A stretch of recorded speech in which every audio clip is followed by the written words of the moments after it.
Barwani sakit nih, kalau piring sakit sowan teng mriko. Terus yukoni Gus Bab itu, ngapunten Mas ya, apa sakit, betul sakit temuni tiang. Oh nggih pun, salah mawon.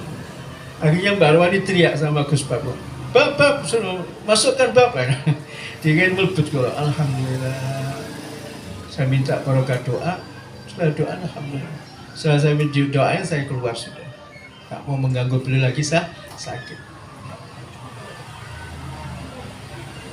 Nah di situ artinya kalau saya mengambil kaidah tadi, idza ahabballahu 'abdan satra khususiyatihi fi idhari basyariyati. Kalau Allah itu mencintai hambanya yang betul-betul dicintai oleh Allah, maka ditutup keramahannya.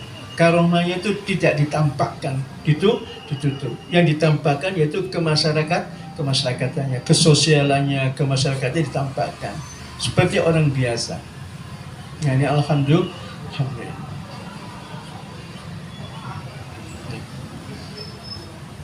Jadi dawam istiqomah dalam beribadah itu akan menimbulkan sebuah karomah. Kalau kita sudah diberikan oleh Allah karomah, jangan sampai kita itu menampakkan karomah yang diberikan oleh Allah kepada kita. Supaya apa? Supaya baqo. Maka di situ Imam Ghazali di saat rancu karena dapat penghormatan dari rakyat, dari apa itu namanya, penduduk di Irak sana, bingung, dapatkan kebingungan.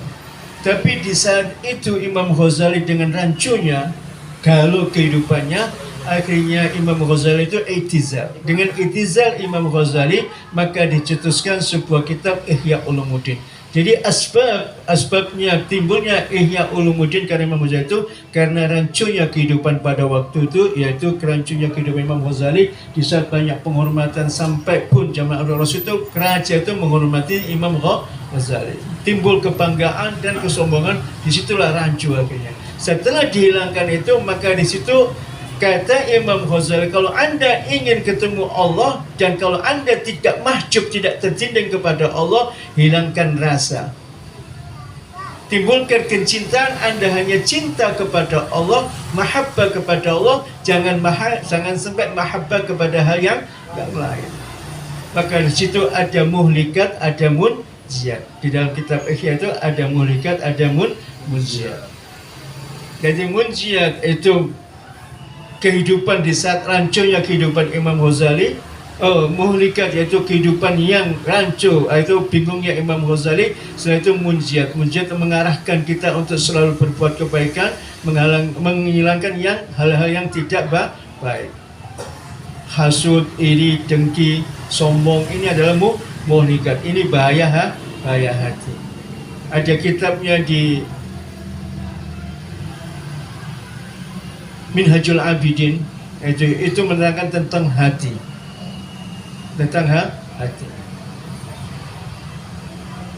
Kalau di Buyatul Thalibin tidak ada.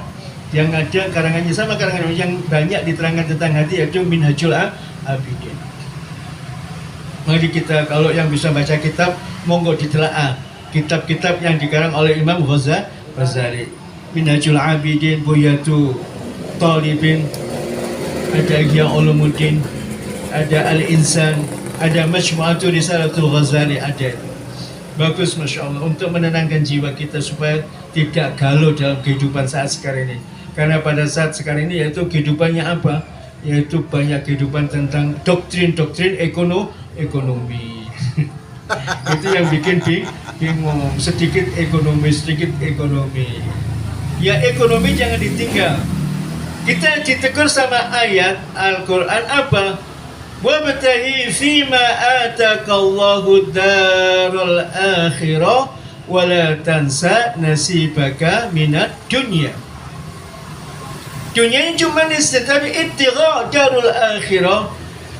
Walal akhiratu khairun laka minal ula. Bukankah kehidupan akhirat itu lebih baik daripada kehidupan yang sekarang ini?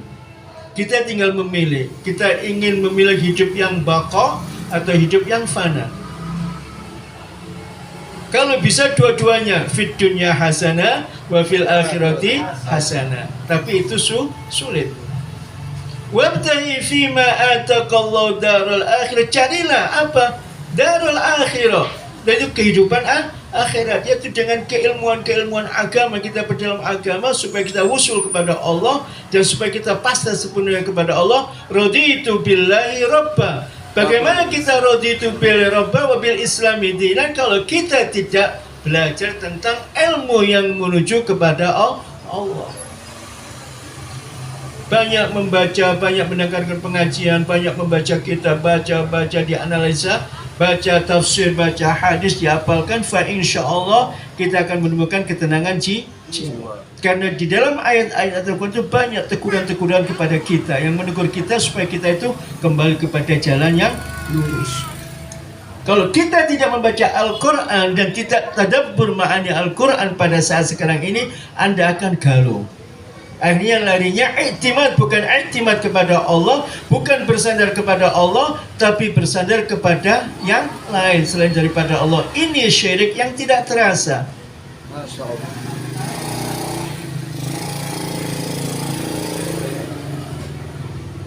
Maka di situ kita kan ya ayyuhalladzina amanu ittaqullaha haqqa tuqatih. Ya ayyuhalladzina amanu ittaqullah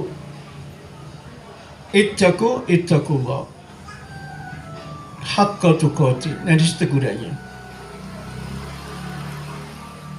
Ya ayyuhalladzina amanu ittaqullah wa qulu qawlan sadida. Kalau Anda beriman betul-betul kepada Allah dan beriman kepada hari akhir, maka di situ takwalah kepada Allah, jalankan semua apa yang menjadikan perintah Allah dan apa yang dilarang oleh Allah. Wa qulu qawlan sadida, dan katakan yang benar. Sekarang ini banyak bohongnya. Zaman sekarang ini banyak orang bohong. Dagangan banyak bohong, janji banyak bohong, nggak pernah tepat itu. Nah, di situ kan dosa kita itu. Innallaha la yuhibbul kadzibin. Laknatullahi 'alal kadzibin. Nah, di saat kita membaca Al-Quran, laknatu 'alal kadzibin, laknatu 'alal zalimin, ada menegur kita. Oh, kita berbohong, ya Allah, nanti kita dilaknat oleh Allah. Kalau sudah dilaknat Allah, kasihan kita ini.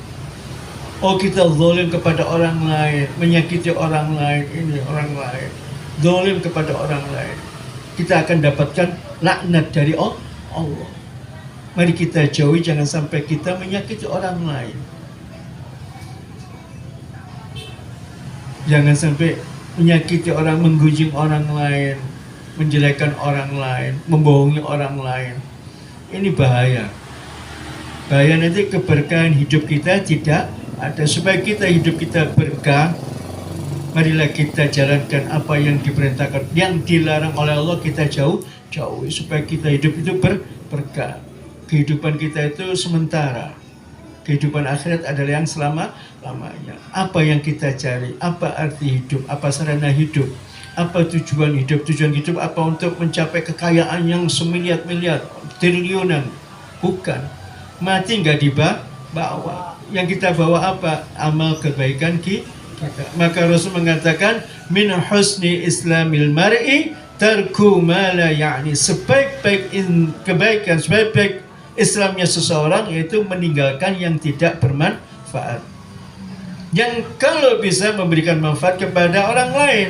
Khairun nas yanfa'u linnas. Sebaik-baik manusia adalah memberikan manfaat kepada orang lain. Kuntum khaira ummatin ukhrijat linnasi ta'muruna bil ma'ruf wa tanhauna 'anil munkar.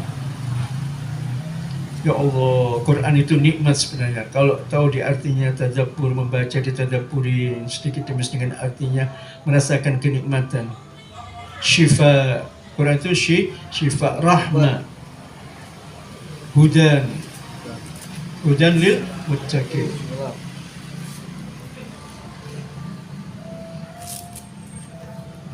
Monggo kita mengkaji Al-Quran sedikit demi sedikit.